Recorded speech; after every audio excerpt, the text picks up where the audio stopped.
helping creators navigate the waters of podcasting.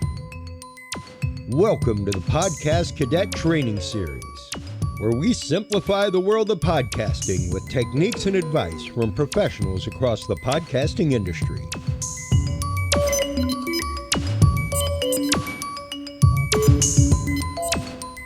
Well, hello everybody, and welcome to this episode of the Podcast Cadet Training Series. I am Chris Jordan, your host, coming to you from Austin, Texas. Our guest today is going to be the amazing SERP guy himself, Jason Barnard of calicube.pro. We will be talking about the world of SEO.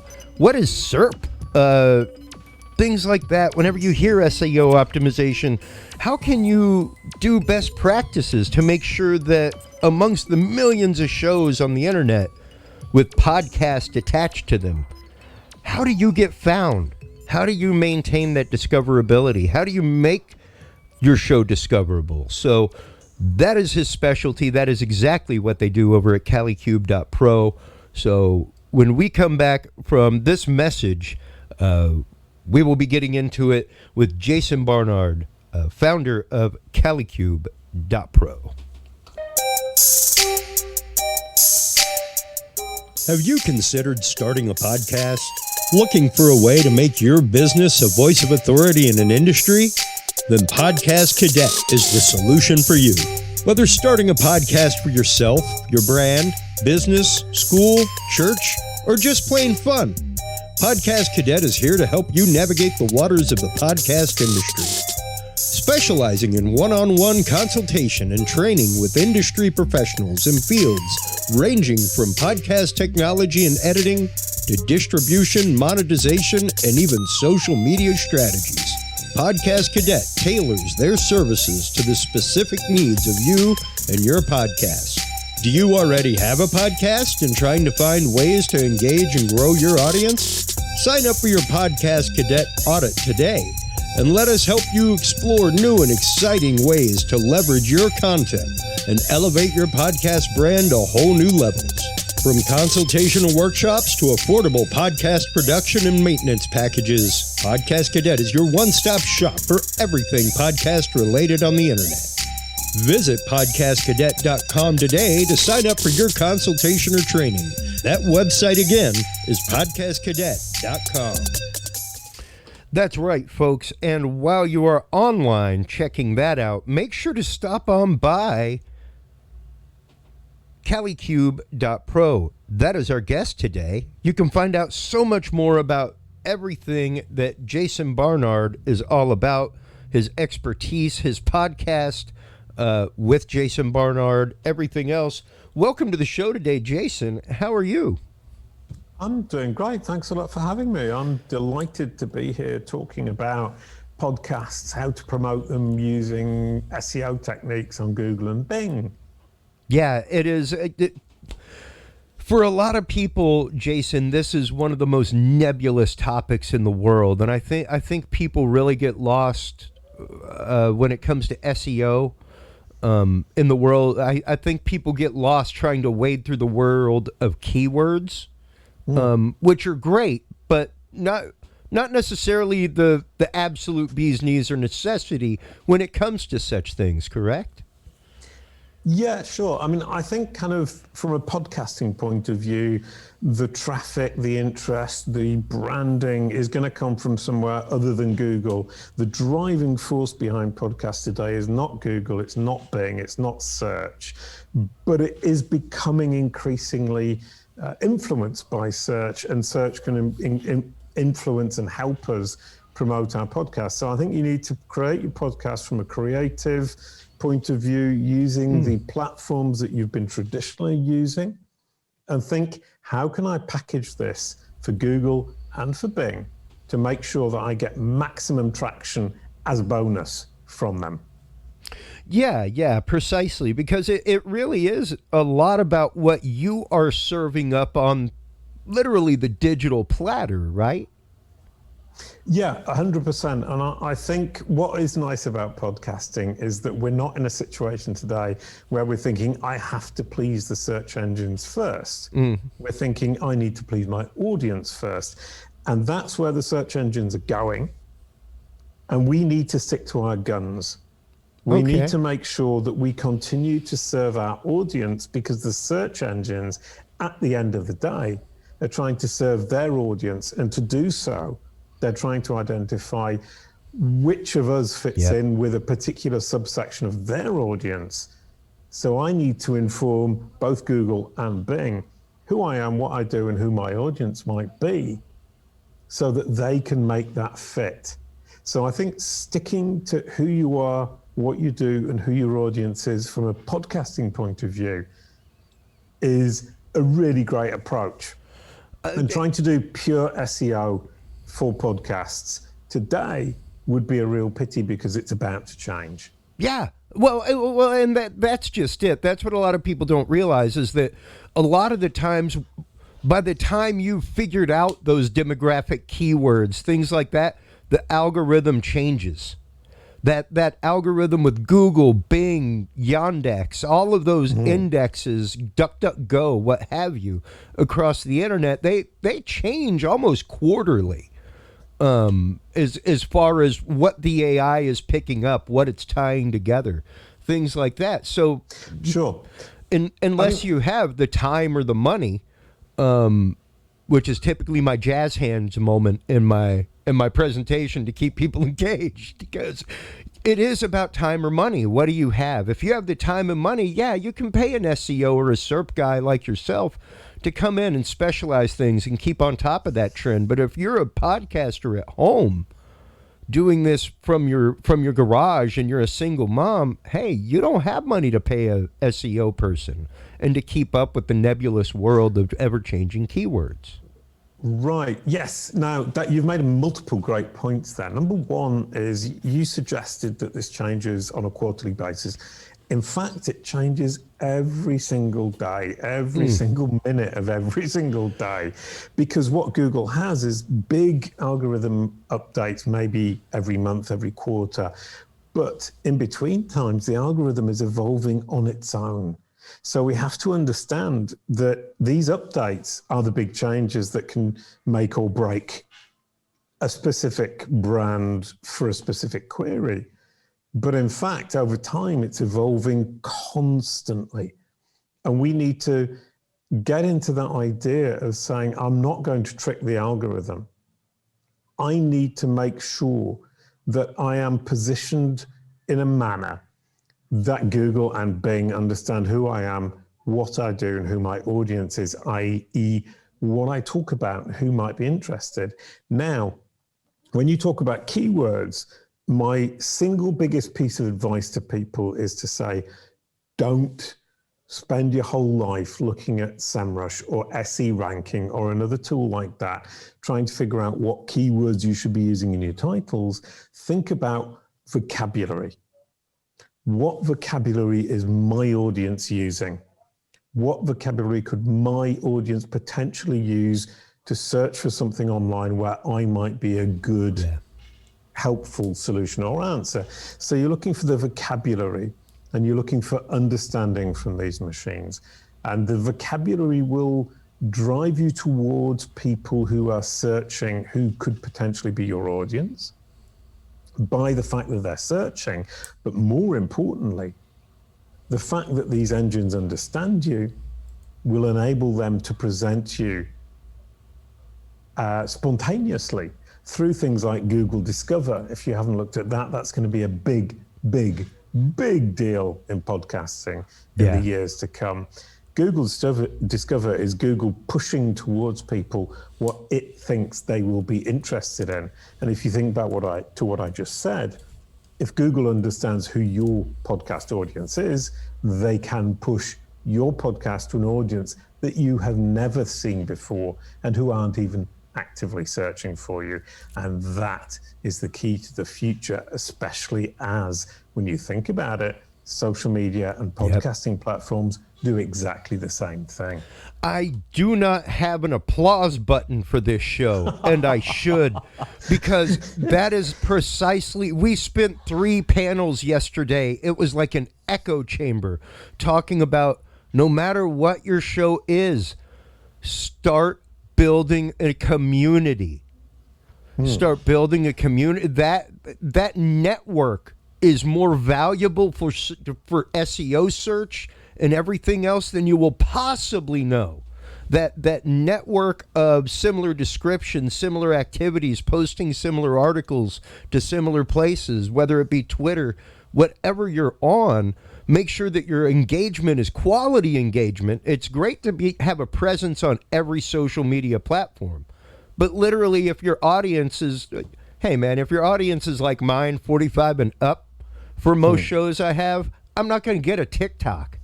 You know what I mean? I'm not going to invest the time to creating and curating content, which is what you have to do for specific platforms, is make sure that you are engaging the audience in that specific way. But if you're providing that quality content and it's getting engagements there, it's going to pop up on that Google Discover.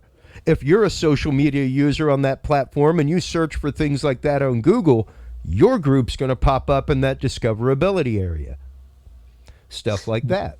Right, 100%. And what's really interesting, and can you talk about it there, is if I can build a community and my community interacts with me, engages with me, Google potentially sees it through the multiple platforms it has, Gmail, Google Search, Google Podcasts. We forget just how much they are out there, how much they can actually track what we're doing. So if it can look at my audience engaging with me, it will say, I understand the audience, and I understand that this audience appreciates this content from this person or this podcast. Yeah. And therefore, I can confidently recommend, and that's what we're looking for from all these platforms. We're looking for them to recommend us to their users. And you have to remember that these are their users, whether it's Twitter, Facebook, LinkedIn, Google, Bing, Instagram. We're asking them to promote us and to push us for free to their users. And I would just like to say, before ending this little kind of section, is our audience is simply a subsection of their audience. That's right. Of their users, sorry. So we need to make sure that they understand which subsection of their users is our audience, so that they can actively and confidently promote us to people who will appreciate us. Yeah. And once again, that cannot be, before we end that section, that cannot be overstated. Whether it comes to your show description, the matching description on your website, on your social media platforms, whatever, that it is that niche definition of what you are that is totally going to make the difference and totally be, like you said, completely be a game changer as far as discoverability coming up in the world of Google, being all these other platforms. And even whenever it comes to monetizing your podcast, that SEO and that niche SEO that you are providing, that's the sale. Forget the actual number of listeners. It's what niche SEO do you control, that whenever you add a hashtag to it, pings back to them and adds them to that. You know? An absolutely brilliant point, and 100% on board with that, is if I aim for SEO, there are 15 million other SEOs, including people like Neil Patel, who have pretty much nailed that market right now. But if I aim for a niche, I will get more visibility because I'm talking about something that other people are not talking about. If I aim for SEO, I have no chance. It's a big market, but I have no chance of ever being visible. But if I aim for brand SERP, or if I aim for brand SERP SEO or knowledge panel SEO, that's a niche within the SEO industry where there are maybe 15, 20 people competing with me for that space. Now, SEO, 15 million users. brand SERP SEO, 1,000 users. But I'm likely to get in front of those 1,000 users regularly if I focus on that speciality. Whereas with the 15 million, I will never get in front of them, and there is absolutely no point because the big guns have nailed it already. Yeah, precisely. And that I mean, that is one of the big reasons why whenever I'm teaching people podcasting, it's like, please, even if you're not going to build a URL right now, go buy it. Go buy it. Start controlling your brand now. The sooner you can start pushing content out from that rather than a platform, the sooner you will literally, it's no different than going out in your front lawn, folks, and going, hi, this is my front lawn. You're literally putting your foot on the corner of the internet and going, this is my corner to play on right here.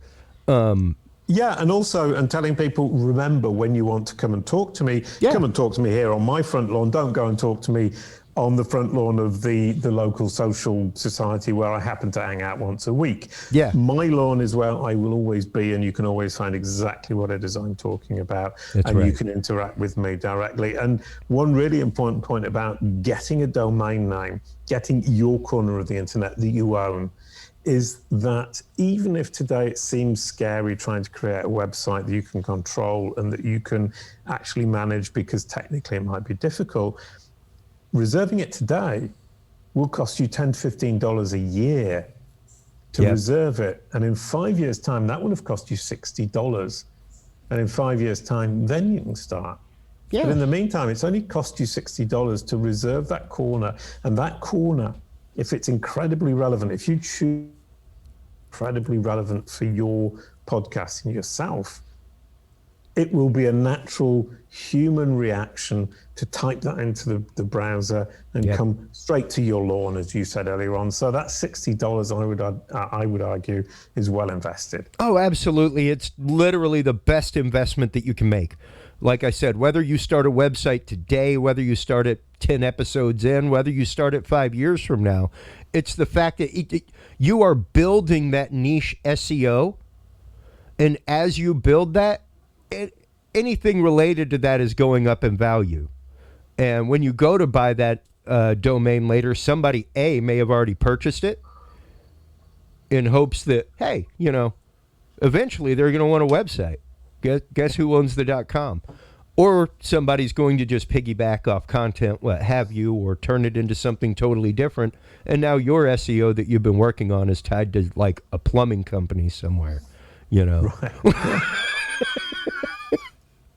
No, 100%. And the thing is, now there are a few things to bear in mind here is don't waste money reserving 1,000 domain names that might potentially be used by your competition.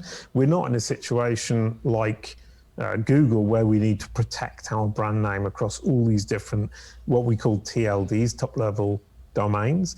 So you can have a .com. .com is great because that's where people go to straight off the bat. Yep. So if you've got something incredibly relevant with a .com, go for it, take it, reserve it now. But then you also have .info, .live, .expert, .show, .club. All of these are possible alternatives. If you're not in the US, then you've got .fr if you're in France, .co.uk. There are all sorts of possibilities. So don't get frustrated by the fact that your best favorite domain .com is taken, because the internet up until 4 or 5 years ago was very much .com focused and is increasingly occupied by different TLDs, i.e. instead of having .com, you could have .me if your podcast is yourself. If the podcast is named after you, .me is a great idea. Yeah, I've got Chris Jordan .ninja. Yeah, that makes you sound really smart. .ninja address. When I heard about that, I was like, "Yep, that's my personal resume website right there. That's my personal resume." If you wanted to see my AV samples, things like that, that's where you go to do it.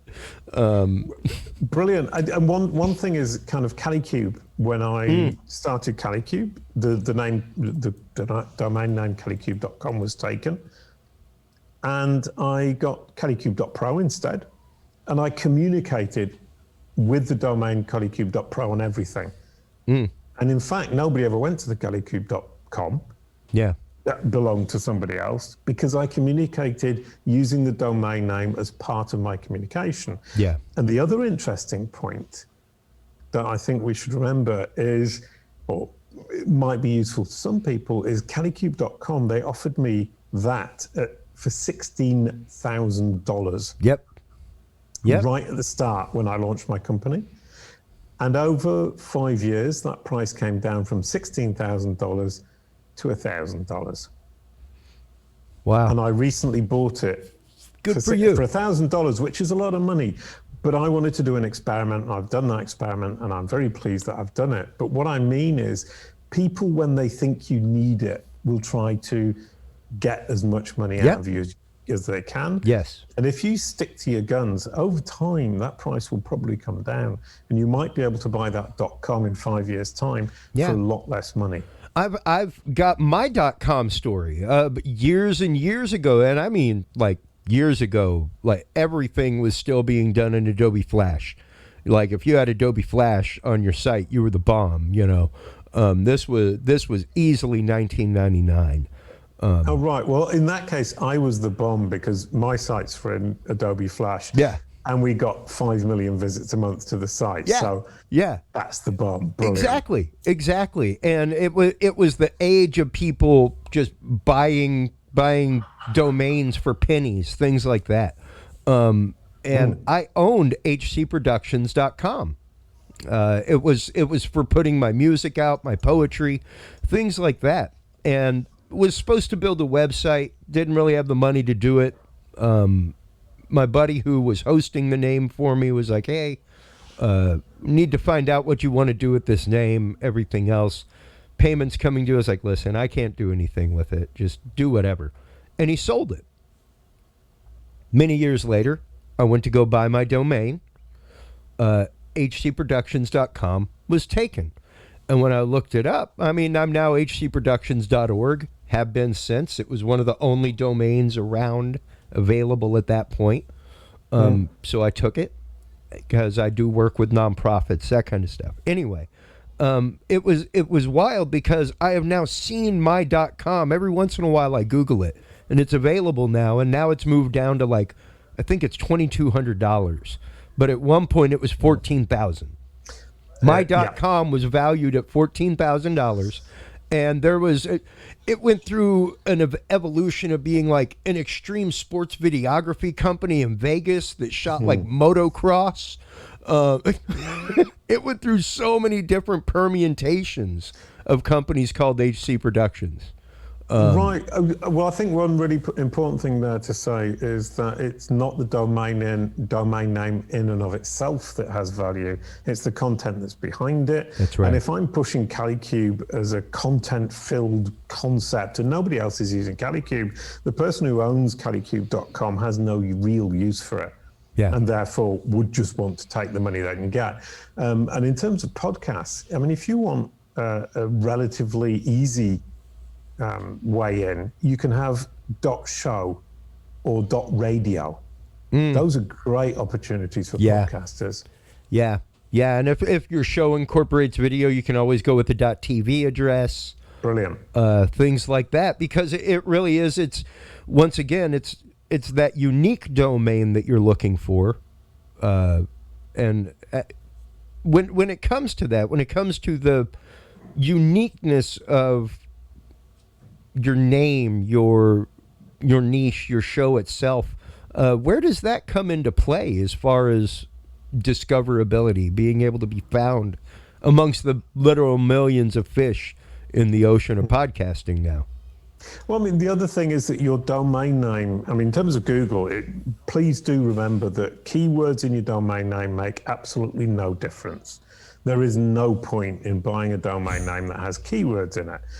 For example, bestbusinesspodcast.com is completely without value in terms of adding any kind of ranking value to your podcast in Google. But what is really important is having a unique name, because at that point, people search for you, they will immediately find you on Google. If somebody searches for Kalicube, Calicube, my company, will always come up because it's a unique name. Yep. Jason Barnard is less of a unique name. And yeah, I still come up, I still manage to dominate. But if I didn't, if I was called, I mean, I have a friend called Simon Cox. Simon Cox, COX, is a very common name in the UK, probably in the US as well. If I search for Simon Cox and then don't find him, I find the cricketer or the politician or somebody else who has the same name, I will then say Simon Cox, SEO. I will add a qualifier word. Once somebody is searching for your brand name, they will either find you immediately because you've dominated that particular name on Google, or they will add a qualifier and find you anyway.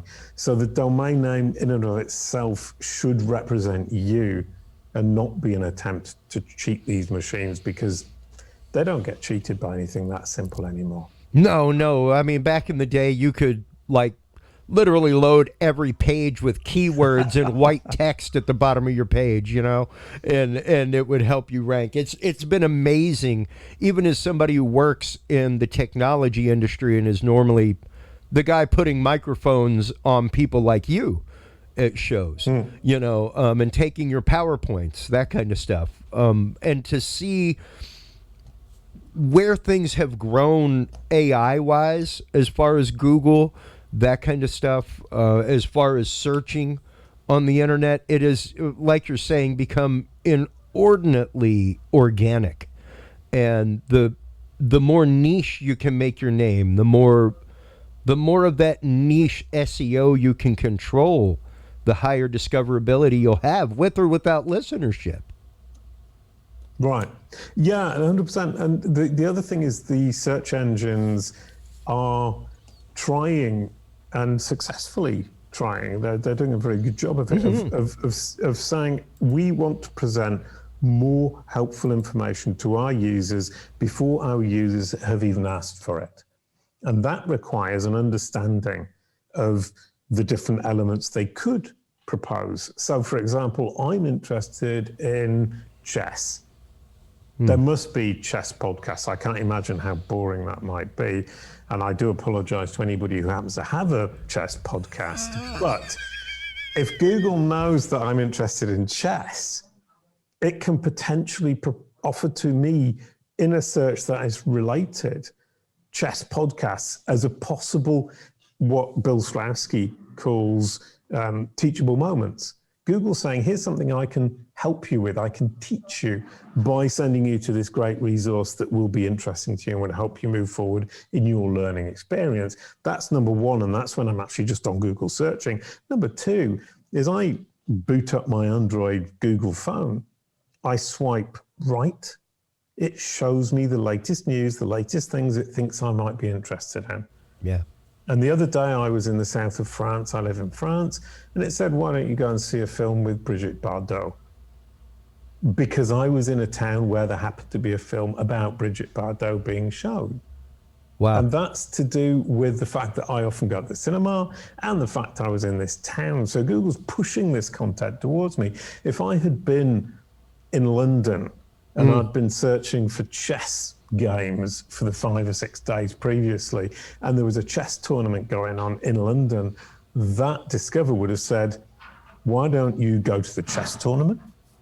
Maybe you want to listen to this incredibly interesting chess podcast. That's where the secret, that's where we're coming from, or that's where we're going to, rather. Yeah, precisely. And I mean, and there are chess podcasts. Oh, yeah. There's plenty. There's a list of the top 15 chess podcasts, but oh my Lord, I don't want to listen to those.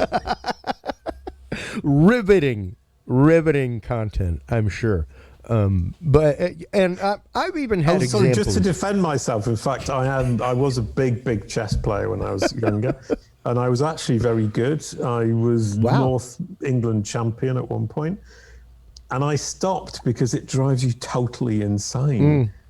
You get this complete obsession with these incredibly useless bits and pieces, and people like Bobby Fischer, who did go totally nuts. Yeah, I understand why.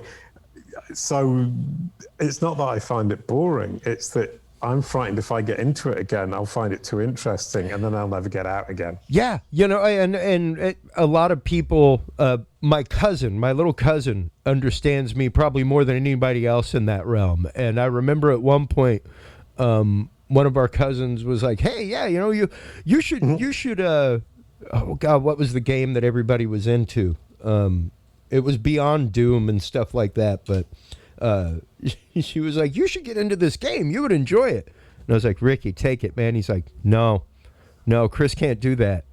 Chris would get nothing done in the world if he got back into gaming.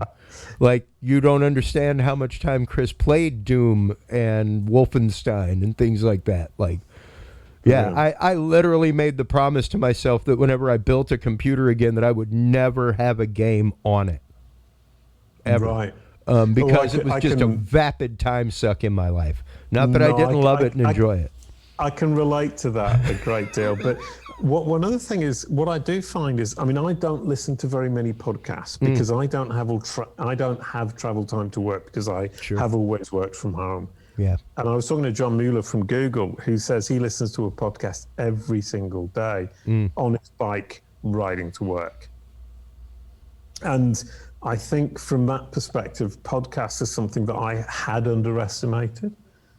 But in fact, we're incredibly interested in this podcast. I mean, I've got a friend, Hugo, who was in the band with me years ago, and that's a completely new story, different story. I spoke to him yesterday, and we were talking about cooking. And we both agreed one of the best skills we both learned was how to cook. And he said, "I love being in the kitchen, cooking a meal, listening to a podcast." Yep. And I think we forget that there are these moments in people's lives when you need to do something else, but you can listen to a podcast, cooking, driving, riding to work on your bike, in the train. And perhaps even there are some people who actually listen to podcasts staring at a blank wall. Can't imagine who that might be, but people riding in subways, buses, that kind of stuff. Because, and that's something that I try to explain to people, is that as opposed to a normal radio show, and somebody who comes from broadcast, they have been chasing our coattails. If you notice now, there is not a radio show out there that you listen to that's not like, when we're off the air, make sure to tune into the podcast. If you're watching the evening news, they talk about the podcast. Things like that. And it's literally because they realize whenever people go into their cubicle, they can't have a radio anymore. They can't go online and listen, but they can listen on their mobile device. They can turn on their phone, and while they're working in their cubicle, be listening to a podcast, things like that. We've stolen a lot of their audience and their listenership. We have gotten to the point of like Cheers, where people schedule it into their life. They knew that 8 p.m. on a Thursday night, they could go to NBC and catch Cheers. People know that they can come on Tuesday night and catch my show live at 8 p.m. They schedule, I'm sure people in your industry schedule your show into their schedule. Sure. And then when they can't, they have the opportunity to click on a button, download it, and then use it. Or listen to it whenever they need. So I think kind of as podcasters, part of our work is to think about, or part of our approach needs to be think, what is the environment in which people will be consuming this content? And how will they be accessing it? I.e., will it be online or will it be offline, downloaded previously? And that downloaded previously offline is, I need to encourage people to click on that button, save for later. Yep. And I think we tend to miss that. I certainly do. Yeah. I mean, of course, the concept of call to action in shows, things like that, is so entirely important. And that once again is part of that, just looping it right back. Right, it goes right back to the building of community, and the fact of when you ask your community to move, they move. And there are so many broadcasters out there that I give the example of, like Rush Limbaugh was a prime example here in America, where, hey, he had the Limbaugh letter years ago, where you paid like $5 a month and you got like a literal newsletter mailed to your house, things like that. Like, he mastered the concept of giving the listeners what they wanted outside of the radio show and how to monetize a mailing list, how to give people that content and serve it up in another way that still kept them interested when they weren't near the radio. And it's so important to build that community of trust, to build that community that moves when you say, go check this out. They move to go check it out, you know? Right. And that only comes from social media, from being there, being visible. Like we were saying, kind of controlling that niche of your market. Right, yeah, and that does come back to not kowtowing, as it were, to the keywords mantra, not saying, I need to stuff all the keywords I possibly can into my title and my description so that Google will like me. It's who am I, what do I do, and who are my audience, and I need to stay true to that. And the keywords aspect is vocabulary. I need to use the vocabulary that my audience would use or does use. Yeah. And at that point, there's an intersection. And at that point, Google, Twitter, Facebook, the podcast platforms, all of these machines can recommend me because they understand who my audience is, because we share the same values, the same vocabulary, and because they're hanging out in the general corner of the internet where I exist. So I really would say kind of figure out who you are, what you do, and who your audience is going to be, and make sure that you're very clear about that and that you don't get tempted by these kind of get rich quick, great keywords, different audience. I can move over to this new audience and suddenly make a big splash. If you can get the core audience right, you can build out little by little, and I think that's the secret.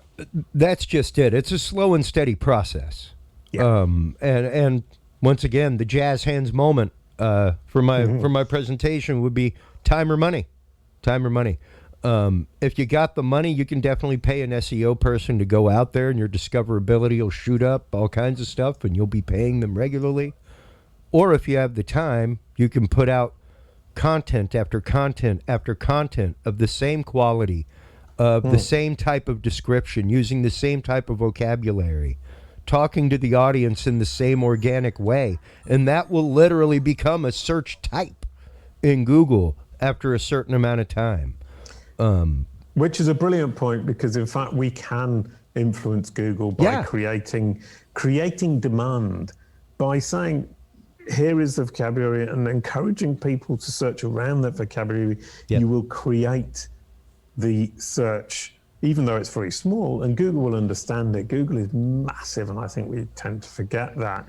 And it's quite easy, if you look at the bottom of the Google results for related searches, you will see that you don't need to generate large amounts of search volume for a related search for it to appear.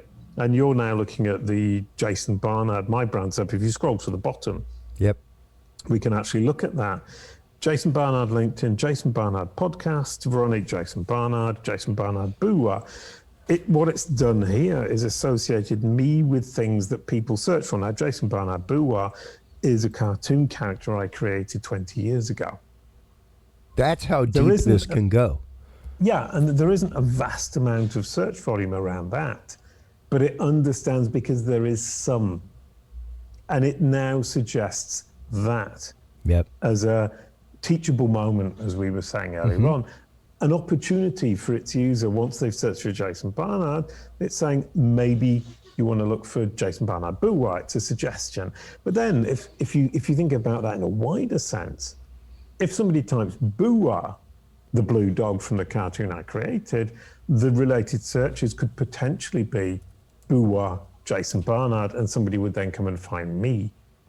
The other way around.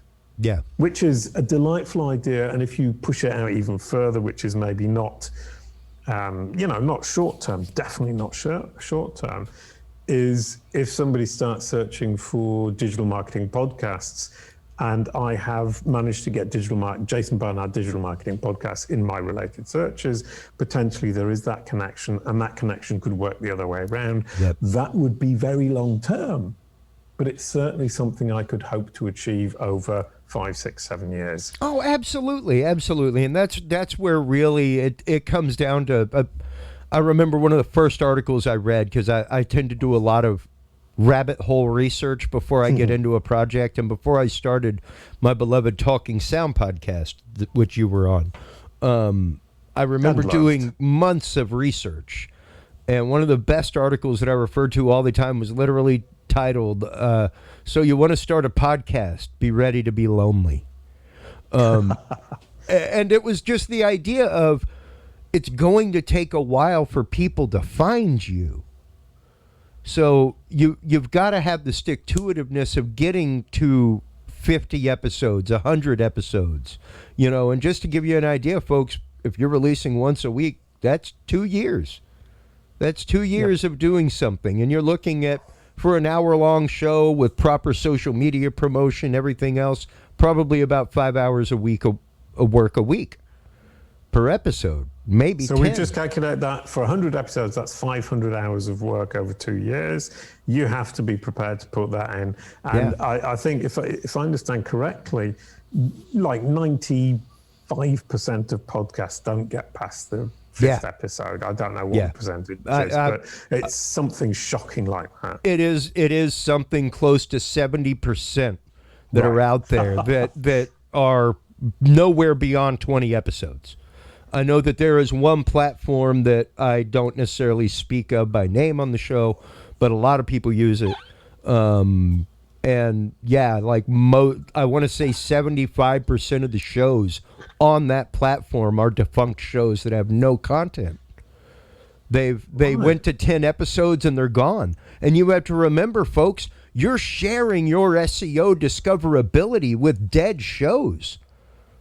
If you don't have your own website, if you don't have your own URL that's pushing that out, you're now being dragged down by that dead SEO that's not going anywhere, that's not being built, and There are actually 2 points there, one of which is, if I have a site of my own where I'm pushing my content out, I don't care if those platforms live or die. Darn tootin'. There are 30 different platforms. It doesn't matter to me anymore. That's because people can always come to my site. So if I was on a platform, they were used to listening to me on a platform, for example, Podchaser, and Podchaser collapses for whatever reason, people will then know to search for Jason Barnard podcast and come to my site, which is brilliant.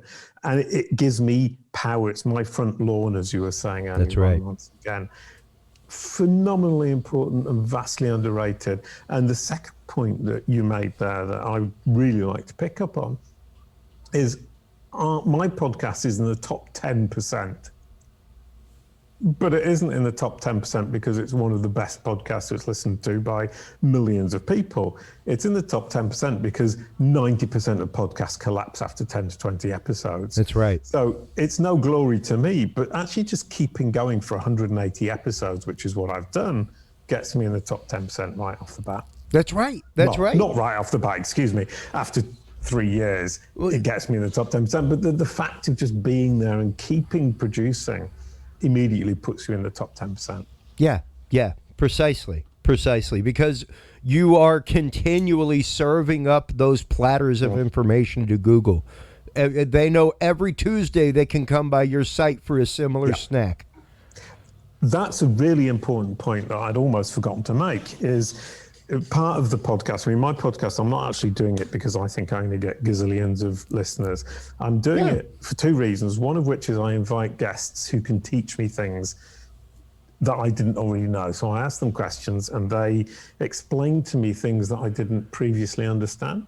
So it's a vast learning experience. And honestly, in the last 3 years I've been doing this podcast, I have learned 100 times more than in the 10 years before. Yes. Without the podcast. Yeah. That's point number one. And point number two is it's an experiment with a company called WordLift, who are an Italian company who do very complex SEO stuff. It's incredibly interesting. But the point was we were trying to get Google to understand what the podcast is, who we've invited, what the topics are, so that we can potentially be pushed out onto Google Discover and get this extra visibility in Google from the fact that Google fully understands who we are, what we do, and who our audience is. And so far, it's gone incredibly well. And I'm enjoying the experiment a great deal. I think podcasts, in terms of Google at least, Google's putting a lot of effort into it. They are. And it's definitely something that's going to get bigger and bigger and bigger in Google's mind. And when you think about Google, when it decides to make something work, when it decides to make something popular, it will. Yeah. Yeah, prime example, look at what happened after they saw the potential of YouTube and picked them up. They are now the second largest search engine. Sure. Like if you aren't on YouTube as a podcaster, there are 100 different ways. I'm getting ready to do an episode on how to use the software I'm using right now to put a still image with your podcast on YouTube, whatever. But if you aren't on YouTube in some way, shape, or form, you are doing yourself a huge disservice, even if it's just audio with a still picture. It is one of the largest search engines out there. Which is a really interesting point, because, in fact, my podcast garners vastly more listeners and viewers on YouTube than it does from Google directly. Google directly is starting to move forwards, but I wouldn't focus on that. I would agree with you, and that's a really good point, is YouTube's a really good place to push your podcast, to get some extra viewers. Yep. I mean, some of them have got 50, 60 views. Yeah. 50 or 60 views is still 50 or 60 views. That's right. That I wouldn't have got otherwise. Well, and you may not think of it in a lot, but hey, think of it this way, folks. Imagine you invited some folks over for a barbecue one Saturday and 50 people showed up. Oh. All right. Imagine you put word out to like 10 people. Come on by, man. We'll make some burgers, pop some fireworks, whatnot. And 50 people showed up. How would you react then? Oh, I've got a good story for that, because I did exactly that. I play in a band with a friend of mine, and I had a flat in the south of France with a garage, and I said to people, I said to the singer, let's have a concert in my garage. And we opened the garage up, and we told 10 people in the afternoon from the village, come along. And we had literally 50 people turn up. Yeah. And by the third garage party, we were calling it, we had 200 people in my tiny garage jumping up and down to the music we were playing. Wow. And it is true, Yeah. And that's the lawn thing again. Come to my lawn. That's it. I get 200 people. If I say go to the bar next door, I get 5 people and a dog who's not even interested in the music. Yeah. Oh, absolutely. Absolutely. I worked in music for years, and that is 100% it. Because it's like bands who play every Friday night, or bands that play once a month. That once a month, it's an event. You have time to plan it and put it into your schedule. If it's out every Friday, then everybody has the mentality of like, well, I'll go next Friday. Yeah. I got too much going on this week. I'll hit it up next week. There's always too much going on. But when you, once again, to bring it back home to podcasts, it's about serving up that information in the same way, in the same time frame all the time, to let not only Google, but your listeners know where to come for the party. Literally, where to come for the party. Yeah, well, there are 2 things. One of which is I actually have an event online which is called Calicube Tuesdays. And when I invite guests, sometimes it's like, oh, can we do it on a Wednesday? And you go, well, no, it's called Calicube Tuesdays. Which bit of that don't you understand? Which has always made me giggle, but and it's working incredibly well. That Calicube Tuesdays every Tuesday. And one nice thing I like about it is I do it live. So even if I'm not in a good mood or I'm tired on a Tuesday, I still have to do it. And it's always good because I push myself through. The adrenaline gets running. I do the hour show and it's fine. And none of them are bad. However bad I feel, you can actually hear it. If I was ill before, which has been the case in a few of the times. And the other thing is the Bouin Koala we were talking about earlier on, the Bouin the blue dog. It was a website. And we said to our audience, which started off as like 5 people who were our neighbors and friends. Every first of the month, we will update the website with it's 3 games, 1 song, and 1 activity, 1 manual activity for kids. And over 10 years, we went from 5 people who are all my neighbors to 5 million people a month. By being regular, we never, ever missed a first of the month for 10 years. Yeah. Yeah. And that's just it. That consistency is so important. Once again, if it was like growing up knowing every Thursday night Cheers was on, you scheduled it into your life. It gives you an opportunity to look forward to it. And in this day and age of especially binging the way that things are now, I think building some of that anticipation in the world and in life is a little bit important again. And I think that we as podcasters need to appreciate the anticipation of where things will be. Like you said, having that long play mentality of, if I'm doing this, I'm doing it for 200-300 episodes. I'm doing it for a couple of years, I'm sure you have the same mentality as I do as a musician. I'm not getting into any band or project that I am not willing to put myself wholeheartedly into. Sure. No, 100%. And some people say to me, oh, come and play a bit of music here and there. I mean, I'll go and jam with people for music. I'll do podcast, the equivalent of podcast guesting. But if I'm going to put my name on something as a project and say, this is my project, I have to have the fundamental belief in my own mind that it's going to last. It's going to be something important and valuable and helpful to my audience, whoever that audience may be. And once again, coming back to Blue Wire and Quailo, when you look at that, one of the reasons it worked is because we were regular. Every first of the month, the quality was always there. And every single month, the content absolutely stuck to the core values of what we were building, which is quality, helpful, educational content for kids aged up to 10 years old.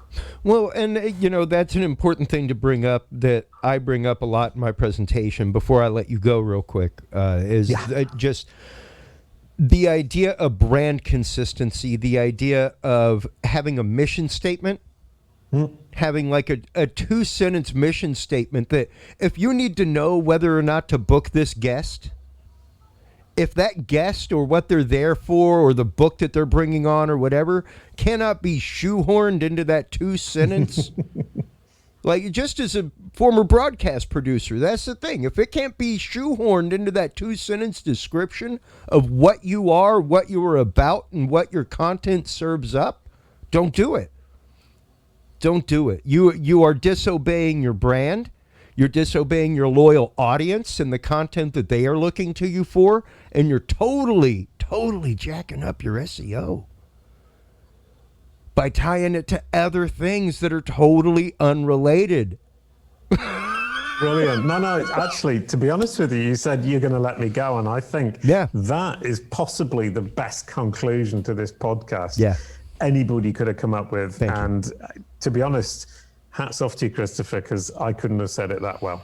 Well, thank you so much. I mean, I love the fact that you come on. The whole reason why, like you said, with your show and the Tuesdays that you're doing with CaliCube Tuesdays, the whole idea is for you to learn too.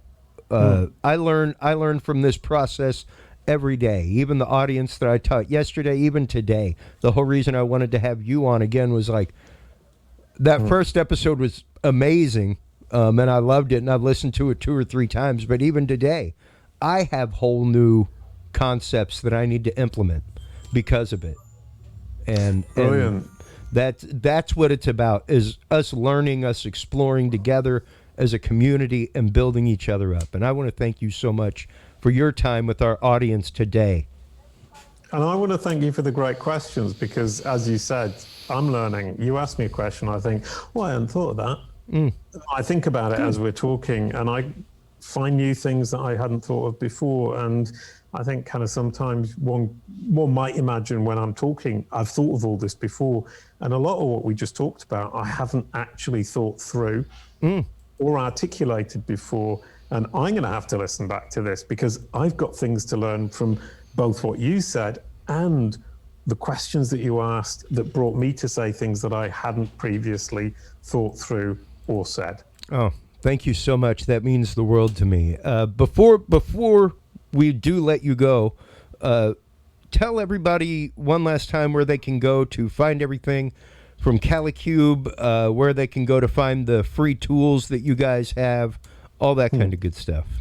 Yeah, right. Well, I'm a big fan of people searching my name, Jason Barnard, or searching CaliCube, because the more brand searches you get, the more Google understands that your audience is interested in you, and the better you will perform in general. So search for my name, Jason Barnard, search for my company, CaliCube, and by doing so, and then choosing, because when you search for those names, the information that comes up on Google is something that I optimize to make sure that it is helpful and valuable to my audience. By searching for those names, Jason Barnard and CaliCube, you will see my Google business card, and Google will understand that my audience, or an audience that is relevant to me, is interested in me and my company. And I would advise anybody who has a podcast to push that same idea, because it will pay dividends over time. That's right. Thank you once again so much. Such incredible information to get from you, Jason, that any podcaster out there can use and should be using. If you are not leveraging that, you are doing yourself a disservice. Please do hold the line while we close things out, Jason. Brilliant. While you are online checking out all the great work of Jason Barnard, checking out all the fantastic tools that you can use over at calicube.pro, make sure to stop on by the Talking Sound podcast. You can sign up and get your free 5-point podcast success checklist, as well as all the episodes dumped in your mailbox, all kinds of good stuff. Stop on by, check us out. While you're there, make sure to stop on by our sponsor, True Hemp Science. True Hemp Science is located right here in Austin, Texas. They are the home of some of the best spigyrically made CBD oil out there. I use it myself. My doctor prescribed me CBD a few years ago during my travels as supplemental for my anxiety. I use their stuff. Make sure to stop on by. Use the code CADET7 to get 7% off your entire purchase on the way out. You can also sign up and get 2 free, count them, 2 edibles on your way out the door. Once again, that code is CADET20. Take care of yourselves, everybody. Take care of each other. Make sure that when you're podcasting that, you're keeping your security in mind. We're going to be having a whole episode coming up soon with Todd Cochran of Blueberry Podcasting, talking about listener security, securing your listeners' information, things like that. So until next time, take care of yourselves. We'll talk to you soon. Keep hitting record, everyone. Bye-bye.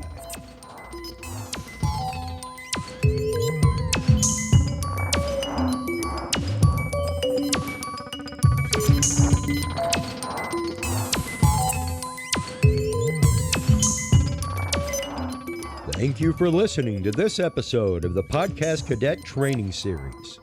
For more episodes and information, follow us online at podcastcadet.com and all major podcast platforms. Join our Podcast Cadet community group on Facebook for the latest in podcast industry news and conversation with industry professionals. The Podcast Cadet Training Series is produced in association with HC Productions and the HC Universal Network of Podcasts. For more great episodes and content, or for information about distribution or sponsoring podcasts, visit hcuniversalnetwork.com today. Thanks for listening, and until next time, remember to press record.